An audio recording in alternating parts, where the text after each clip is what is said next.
What's up, guys? That was one of my fishing trips with my dad last week. While I was on vacation, we caught 2 catfish and a big walleye, all of them around 6 to 8 pounds.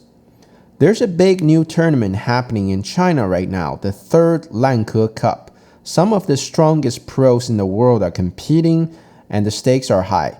Right now, we're in the round of 32. I will be uploading full game commentaries consistently throughout the next couple weeks as the tournament unfolds. Today's game is between Shin and Yifei, both are world champions.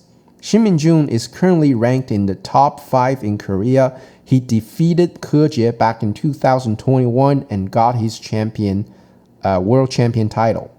Yifei is also incredibly strong, a world champion, and there is a consensus among professional players that he is the #1 endgame player in the world right now. So very strong player, very exciting game. Let's jump right into it. Jun is playing as black and Yifei is playing as white.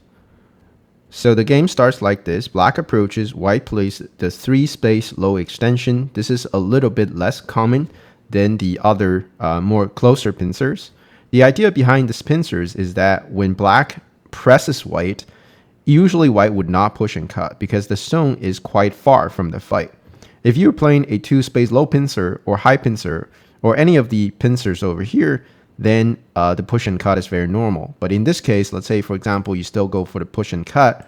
When you get into a windmill shape, black has a very nice 1-space jump. So the pressure on these 2 black stones are not very strong while white's corner is under a lot of pressure. And this is why usually when you play the 3-space low extension pincer, the idea is very different. You're not looking really for a fight, but rather you're playing like what white is playing here, taking the territory but also limiting black's potential. So at this point, I think a lot of the viewers would be wondering, well, what does black do here? This is a little bit awkward, but the textbook move is what black played. That is to play this really good looking move on the 5th line that kind of protects the shape or completes the shape that black has. But also now this is creating a miai. So the idea behind this joseki is black is looking at the shoulder hit here and also the capping move over here. So for example, if white plays the kosumi, preventing this move, then black can press white's corner.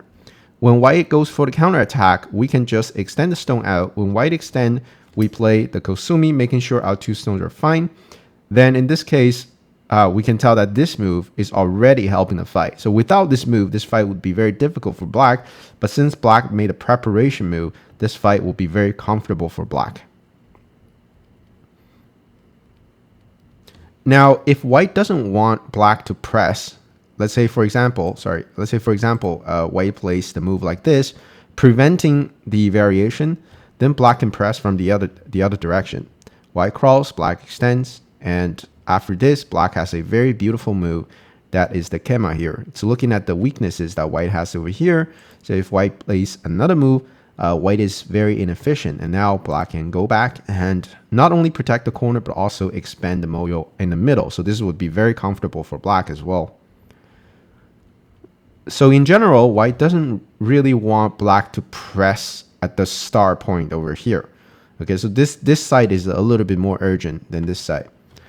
White in the actual game plays the 1-space extension. So instead of defending directly, white hops into black's weakness.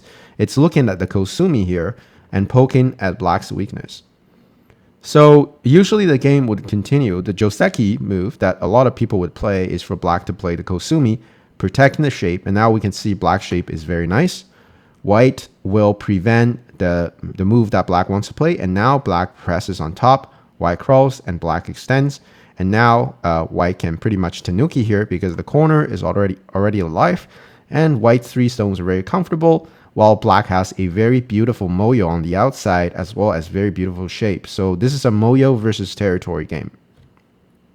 So perfectly equal. So that would be a very common joseki. In the actual game, Shin decided to try something new, and he probably studied this a lot. That is to directly, instead of defending the shape over here, he caps white directly. White now comes back and making sure that black cannot play the shoulder hit. And now black goes into the corner, threatening white's corner. White attaches, black extends, white blocks, and now black blocks on the second line, really trying to put max pressure on white's corner. White pushes, black blocks, white pushes again, and black blocks, and now white goes for the counterattack. Of course, you cannot just go back and leave the corner in a very inefficient way, because then black protects with a beautiful move that protects everything. And this is just too efficient. It not only protects everything, this is also building towards the right side. That's the dream move for black. So before white goes back and fix the corner, he has to cause some trouble on the outside. White cuts, black jumps, white extends, and black protects the weakness. And now we have white exchanging two sendeis in the corner, and then white goes back and leaves the corner. Black jumps up, and white jumps up as well. And now black plays the Kosumi here. So another interesting move would be black to play the jump, and this would be my first intuition as well. But what black doesn't want is for like a bunch of pushes going on, and then white's group is very comfortable. So, well, this would be okay as well, but in the actual game, black just chose another move that works.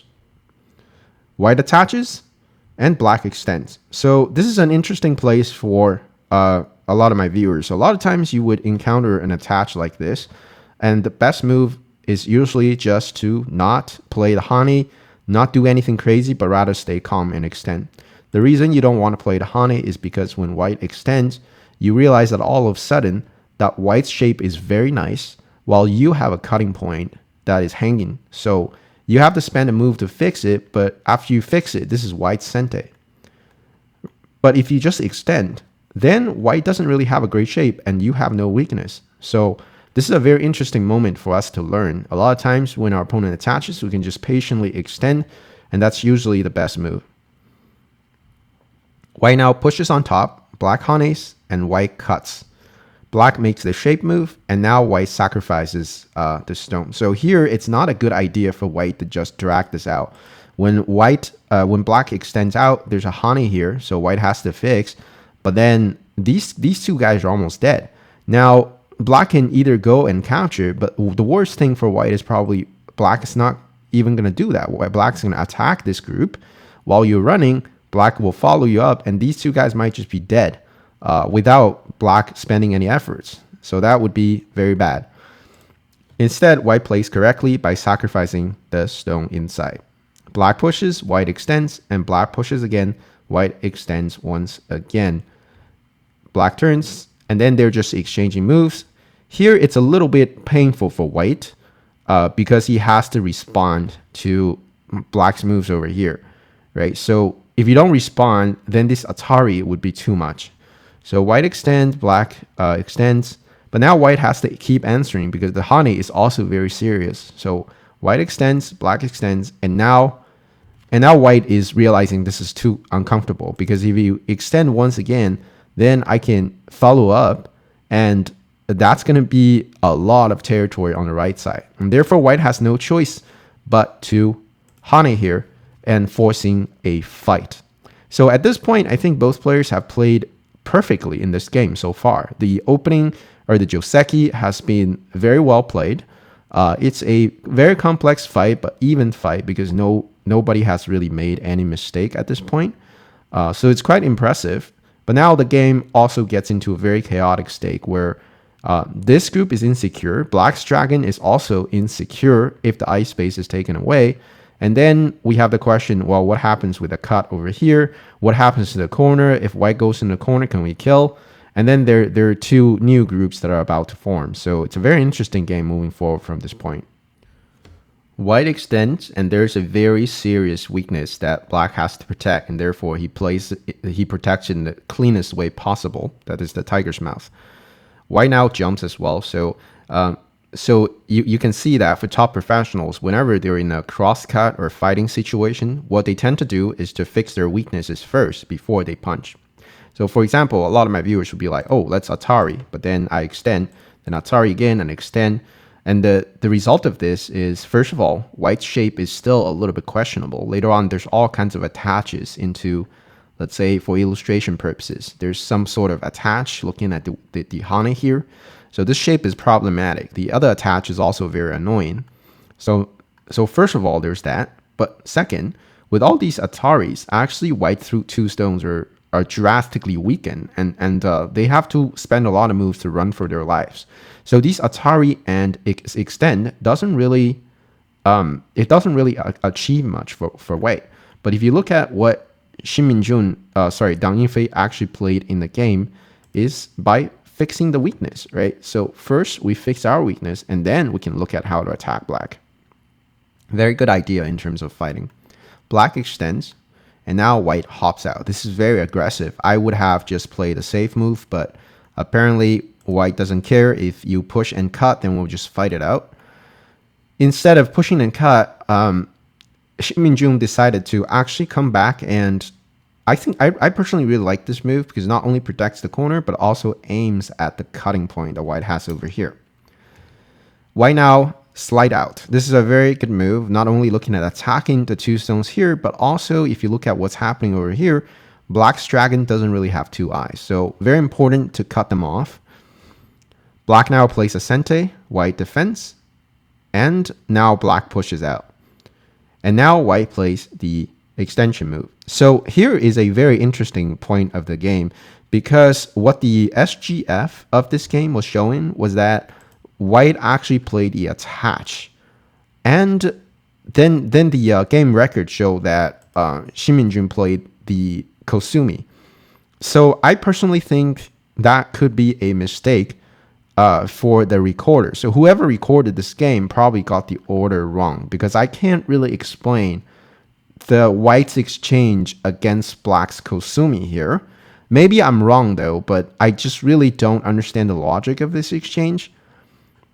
So I will have to say that, well, so this is not just me saying this, but one of the Chinese professional players was who were commenting on this game, and I was following his commentary and translating some of the ideas in this commentary, is that he said that white played the extension here, which I personally think makes more sense as well, because this move is a very nice shape move that pretty much breaks any eye that black has over here. Well, this attach will only help out black, because when black blocks, this exchange, I don't really understand what white is trying to accomplish.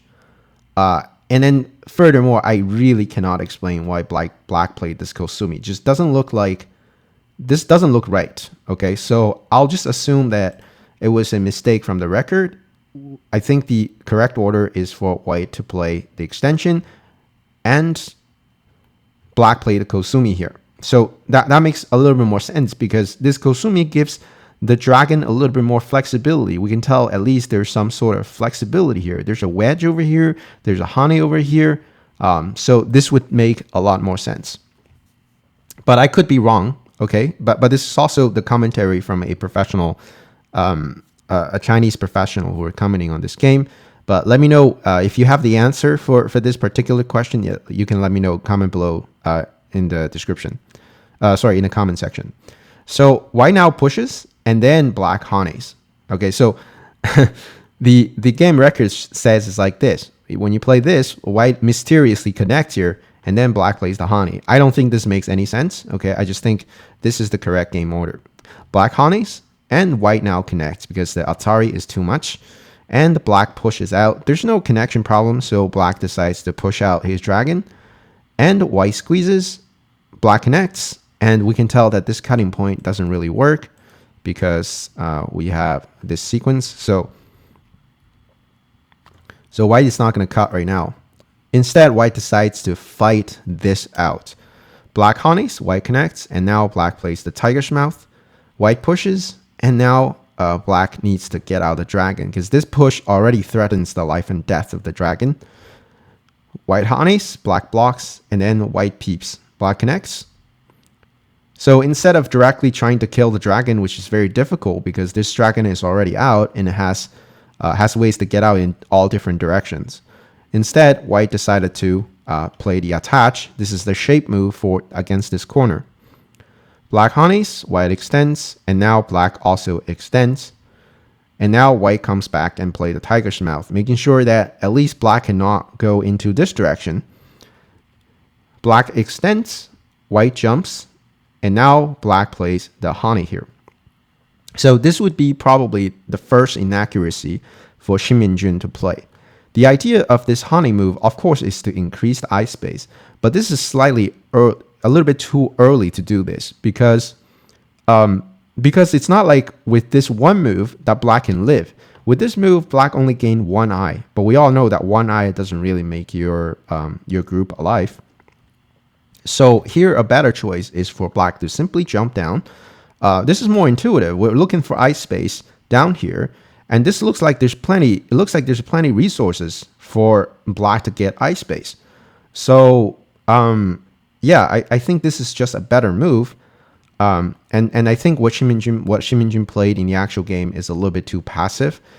And now the game is slightly towards white's favor at this point, because of this dragon is kind of under a lot of pressure now because it only has one eye. So whenever white plays, let's say white plays this, black might not die immediately, but it's already very difficult. Okay, but the game goes on. White responds locally. Of course, black has to follow up. Otherwise, when white Ataris, black still doesn't have any eyes, so he extends. White now plays a Sente. This is an absolute Sente. Black has to connect the weakness, and now white decides to struggle here first. Black plays the Kosumi, and now white plays the... white basically bumps into black, and this is a blunder from Yifei. So here, a better move is for white to just turn here. When black extends, white will follow up. The idea is basically simple. It's to cut these two groups off. And now we have a Mii. White is going to extend on the third line and also looking at the jump on the third line as well. So if black prevents that, then white can extend. And now we can see there's some sort of threat in the corner. So it's not very easy for black to disconnect the two groups because of the cutting point here. White would have a lot of ways to basically live the dragon here and letting black live underneath. And the game will still be more or less equal. Now, the reason this move was a blunder was because when in the actual game, black extends, we can see that all of a sudden, white cannot disconnect the two groups now. So well, you might be wondering, well, how is that possible? I mean, there's so many cutting points for black. Let's say, for example, white jumps. Then black has a combination here. Black can push. White has to block. And now black has a wedge here. This is a nice Tsuji in the corner. And now we can see that white is in trouble. So if white plays the Atari, then we obviously have a cut here. Okay, when white connects, here, black can just connect.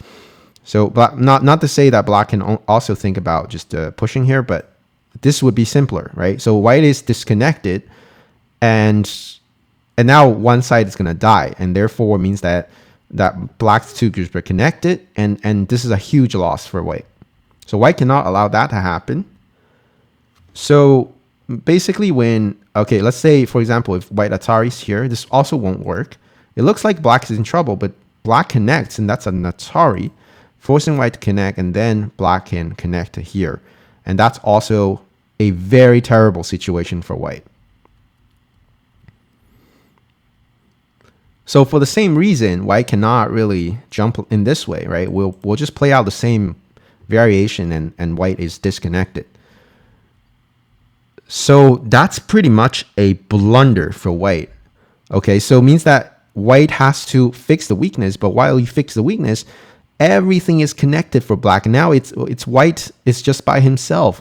White doesn't really create any threat against black. Rather, he has to live on the side, which he can, but that's already very terrible because you're not really threatening your opponent.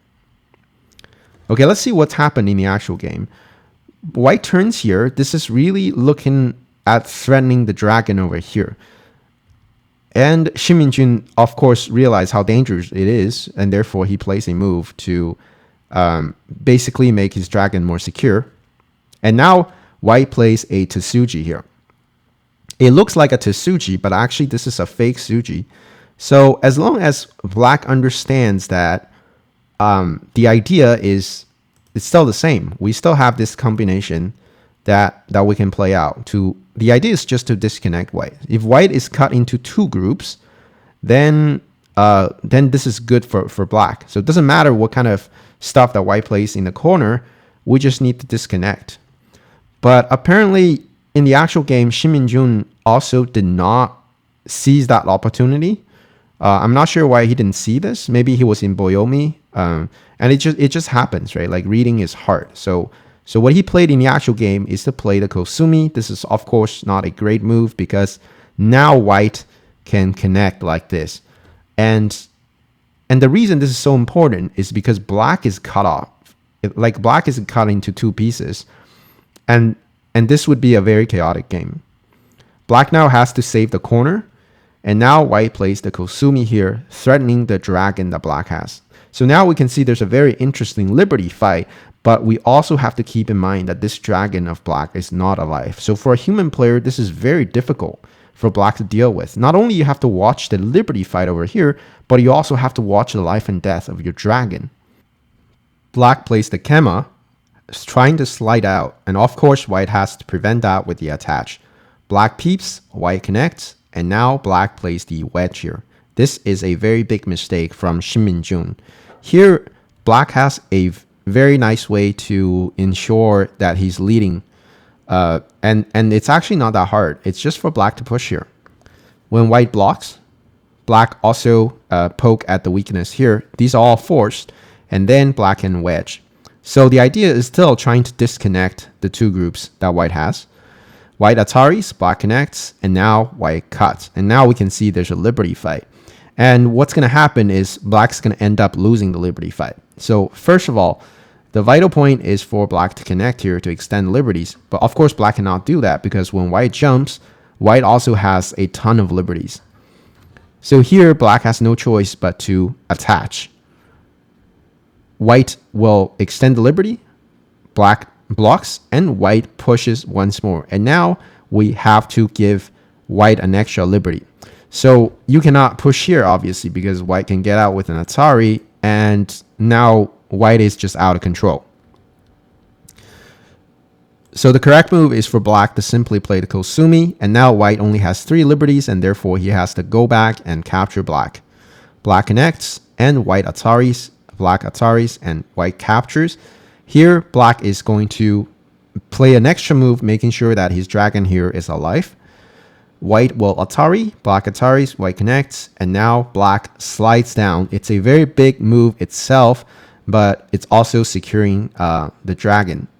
So now the result of this is that white needs to spend an extra move to make sure that this group is dead. So he needs to play a move like this. And now probably black is going to play a big move like this. But I just want to point out that if white goes into the corner, this won't live at all, right? Because black is super thick on the outside, black can now play the killing move. That is to play the Kema. Okay, so here you cannot play moves like block because the block will leave a lot of Aji. Rather, the Kema here protects the weak area and lead white to a strong area. And now it's impossible for white to live. Okay, so for us, maybe we'll make a mistake, we'll blunder, and we'll let white live the corner. But for professional players, there's no way for white to live because black has too many stones here. So the result of this is that black's dragon is alive, and black has a lot of territory right over here. White can spend an extra move, making sure that this is killed. So white's territory is all over here, and some over here, and this would be a leading game for black. Okay, so if black plays like this. So that was the good chance for Shin Min-jun to pretty much secure a lead and then move towards a very comfortable endgame. But in the actual game, black had the wrong idea. So black's idea is to just kill the whole group here. But the reason this is wrong is because while you can kill the whole group here, The problem is that your dragon is in all kinds of trouble. So now white plays the tiger's mouth, or I guess trying to connect. Black connects, white connects, and now black pulls the stone back. And this, as you can tell, since black has to play this move, exchanging with white's move here, this makes the dragon more and more dangerous. Black now jumps down. So now we can see that black has a lot of liberties, and white has some liberties, but I think white is definitely going to lose the liberty fight. But it doesn't really matter at this point, because now, thanks to black's efforts over here, white gains so many stones from top to the bottom, all the way to the second line, and now this dragon is in serious trouble. Now white plays the move over here, and this is just looking very hopeless for black here. Black takes and white extends, and black desperately trying to make two eyes. So here, if black pushes, white is gonna honey, and this won't really work for black because black has this liberty issue. When you turn here, I can just play the honey. When you play the honey, I can Atsari, and because of this problem, white is not really scared. White has the time to come back and fix the weakness. You play here, I can just play like this. You squeeze and I can just connect, and there's not really a problem. So black cannot play like that. In the actual game, black decides to try to make an eye, and of course white won't let that happen. Black tries again. White of course will throw in here, and black attaches, white extends. Very nice move, right? For a lot of us, we might play a move like this, but then when black crosscut, leads to all kinds of complication. So the correct move is to simply extend. And now black plays the shape move, trying to cause some problems, but white answered very correctly by simply playing the very ugly triangle move. But as long as it kills, it doesn't matter if it's ugly or not. Black tries to cut, white extends, black pushes, and now white cuts. Now white obviously has very ugly shape, but the problem is, how is black's dragon gonna live? Black still trying. Okay, of course we have to take out the eye. Black pushes down, and then white extends on the second line. Black attaches, white honey. Black crosscut, looking for some trouble. White ataris, black extends. And so here, the reason black extends is because we might be wondering, well, what happens with this atari? What if we make an eye? The problem is black doesn't really have time to do that because white can wedge. Even if you manage to live in the corner, first of all, I don't even know how, but if you manage to live in the corner, it doesn't matter because the dragon is all dead here. So that's not good. So black is basically desperately just trying something, causing trouble. White ataris, black extends, and now white connects. And now we can see that black is so disconnected. Like this corner and this dragon, they're never going to be together. Black crawls, and now white plays the tiger's mouth.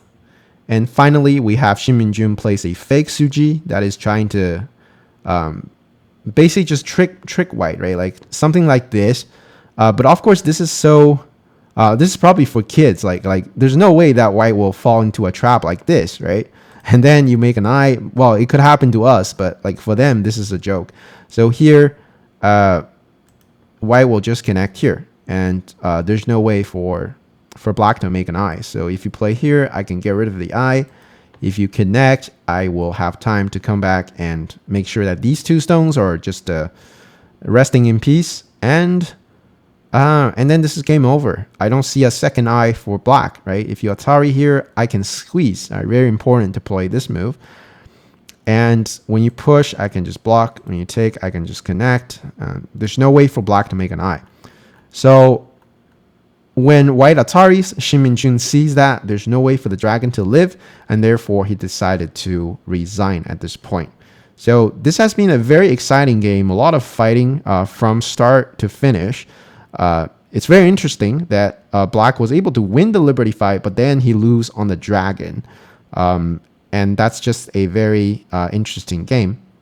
So the round of 32 is finished, and there are 16 players remaining, and this is the list of the matchup for the round of 16. 14 Chinese players and 2 Korean players. Interestingly, Tang Jiawen is in there. She's the only female player left, and she played a fantastic game in the round of 32, defeating a Japanese Go player. So I'll be making lots of full game commentaries and put some of them here on YouTube and some others from my Patreon members only. If you would like to support my work, you can check out my Patreon page. Link is down in the description. As always, thank you very much for tuning in. Don't forget to like and subscribe. I will see you in the next one.